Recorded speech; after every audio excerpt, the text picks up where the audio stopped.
Hi friends, എല്ലാവർക്കും നമസ്കാരം. ഇന്നത്തെ വീഡിയോ ഒരു ചെമ്മീൻ കറിയുടെ റെസിപ്പിയാണ്.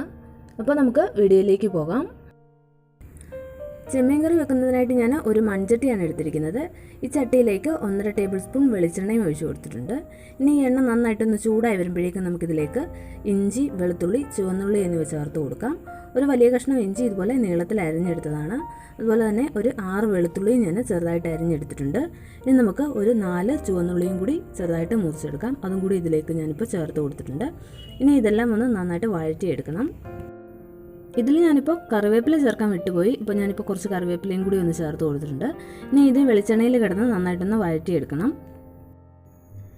ഇതൊന്ന് നന്നായിട്ട് വഴന്നു വന്നതിന് ശേഷം മാത്രമേ ഇതിലേക്ക് പൊടികളൊക്കെ ചേർത്ത് കൊടുക്കാൻ പാടുള്ളൂ. ഉള്ളിയുടെ കളറൊക്കെ ഒന്ന് മാറി ഇതിപ്പോൾ വഴന്നു വന്നിട്ടുണ്ട്. ഇനി നമുക്കിതിലേക്ക് പൊടികളും കൂടി ഒന്ന് ചേർത്ത് കൊടുക്കാം.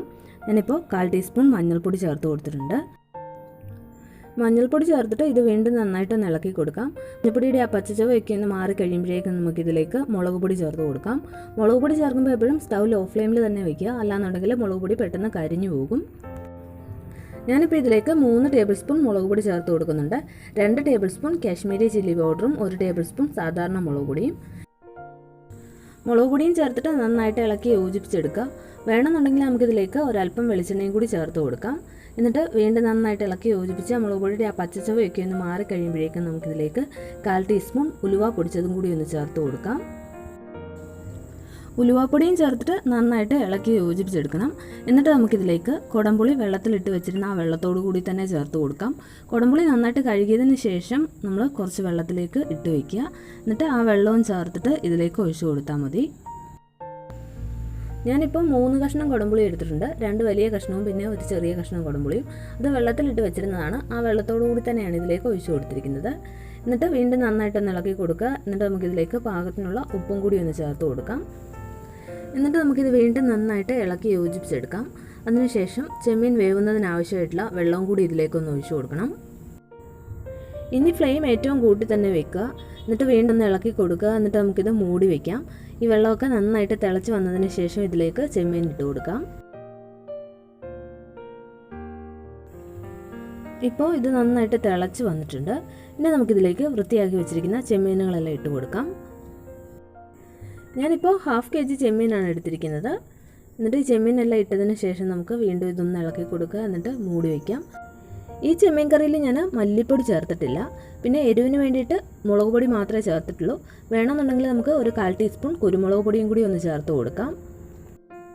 ഇത് നന്നായിട്ടൊന്ന് ഇളക്കി കൊടുത്തതിന് ശേഷം നമുക്ക് മൂടി വയ്ക്കാം. ചെമ്മീനൊക്കെ നന്നായിട്ടൊന്ന് വെന്ത് വരാൻ വേണ്ടിയിട്ട് 10 മിനിറ്റൊക്കെ മതിയാവും ചെമ്മീൻ നന്നായിട്ട് വെന്ത് കിട്ടാൻ. ഈ കറി നന്നായിട്ടൊന്ന് തിളച്ച് തുടങ്ങുമ്പോഴേക്കും നമുക്ക് വീണ്ടും മൂടി തുറന്നിട്ട് ഒന്ന് നന്നായിട്ട് ഇളക്കി കൊടുക്കാം. അതിനുശേഷം മൂടി വെച്ചിട്ട് ഒരു 10 മിനിറ്റ് കഴിയുമ്പോഴേക്കും നമുക്കിതിൻ്റെ ഫ്ലെയിം ഓഫ് ചെയ്ത് കൊടുക്കാം. ഇപ്പോൾ ഈ ചെമ്മീനൊക്കെ വെന്ത് വന്നിട്ടുണ്ട്. പിന്നെ ഇതിൻ്റെ ചാറ് കുറച്ചും കൂടി ഒന്ന് കുറുകി വരാനുണ്ട്. അപ്പോൾ ഞാൻ ഇനി ഇത് മൂടി വയ്ക്കുന്നില്ല. എന്നിട്ട് നമുക്ക് ഇതിങ്ങനെ തുറന്ന് വെച്ച് തന്നെ നന്നായിട്ട് തിളപ്പിക്കാം. അപ്പോഴേക്കും ഇതിലെ ചാറൊക്കെ കുറച്ചും കൂടി ഒന്ന് വറ്റി കിട്ടും. ചെമ്മീൻ വെന്ത് കഴിഞ്ഞതിന് ശേഷം പിന്നെയും കുക്ക് ചെയ്യുകയാണെന്നുണ്ടെങ്കിൽ ഇത് റബ്ബർ പോലെ ആയി പോവും. അപ്പോൾ അതിനൊരു ടേസ്റ്റ് കാണില്ല. അതുകൊണ്ട് തന്നെ നമ്മൾ ആദ്യം വെള്ളം ചേർക്കുമ്പോഴേക്കും വളരെ കുറച്ച് മാത്രം ചേർത്ത് കൊടുത്താൽ മതി. ഈ ചെമ്മീൻ വേവുന്നതിന് ആവശ്യമായിട്ടുള്ള വെള്ളം മാത്രം ചേർത്ത് കൊടുത്താൽ മതി. ഇപ്പോൾ നമ്മുടെ ചെമ്മീൻ കറി റെഡി ആയിട്ടുണ്ട്. ഇനി നമുക്കിതിലേക്ക് കടുകും കൂടി ഒന്ന് താളിച്ചൊഴിക്കണം. അതിനായിട്ട് ഞാൻ ഒരു പാൻ വെച്ച് കൊടുത്തിട്ടുണ്ട്. ഇനി ഈ പാനിലേക്ക് നമുക്ക് 1 ടേബിൾ സ്പൂൺ വെളിച്ചെണ്ണ ഒഴിച്ചു കൊടുക്കാം. ഇനി എണ്ണ നന്നായിട്ടൊന്ന് ചൂടായി വരുമ്പോഴേക്കും നമുക്കിതിലേക്ക് കടുക് ഇട്ട് കൊടുക്കാം. കടുകൊക്കെ നന്നായിട്ട് പൊട്ടി വന്ന് കഴിയുമ്പോഴേക്കും ഞാൻ ഇതിലേക്ക് 2 ചുവന്നുള്ളി ചെറുതായിട്ട് അരിഞ്ഞതും കൂടി ചേർത്ത് കൊടുക്കുന്നുണ്ട്. എന്നിട്ട് നമുക്കിതിലേക്ക് കുറച്ച് കറിവേപ്പിലയും കൂടി ഒന്ന് ചേർത്ത് കൊടുക്കാം. ഇനി ഉള്ളിയുടെ കളറൊക്കെ ഒന്ന് മാറി വന്ന് കഴിയുമ്പോഴേക്കും ഇത് നമുക്ക് ചെമ്മീൻ കറിയിലേക്ക് ഒഴിച്ചു കൊടുക്കാം. ഇപ്പം ഞാൻ ചെമ്മീൻ കറിയിലേക്ക് കടുക് താളിച്ചതും ഒഴിച്ചു കൊടുത്തിട്ടുണ്ട്. അപ്പോൾ നമ്മുടെ നല്ല ടേസ്റ്റി ആയിട്ടുള്ള ചെമ്മീൻ കറി റെഡി ആയിട്ടുണ്ട്. ഇന്നത്തെ ഈ വീഡിയോ ഇഷ്ടമായെങ്കിൽ എൻ്റെ ചാനൽ സബ്സ്ക്രൈബ് ചെയ്യാനും വീഡിയോസൊക്കെ ഷെയർ ചെയ്യാനും മറക്കരുത്. ചാനൽ സബ്സ്ക്രൈബ് ചെയ്തിട്ട് അതോടൊപ്പം കാണുന്ന ബെല്ലൈക്കണിൽ പ്രസ് ചെയ്ത് നോട്ടിഫിക്കേഷൻ കൂടി എനേബിൾ ചെയ്യുക. അപ്പോൾ ഞാനിടുന്ന എല്ലാ വീഡിയോസിൻ്റെയും നോട്ടിഫിക്കേഷൻ നിങ്ങൾക്ക് കിട്ടുന്നതാണ്. താങ്ക്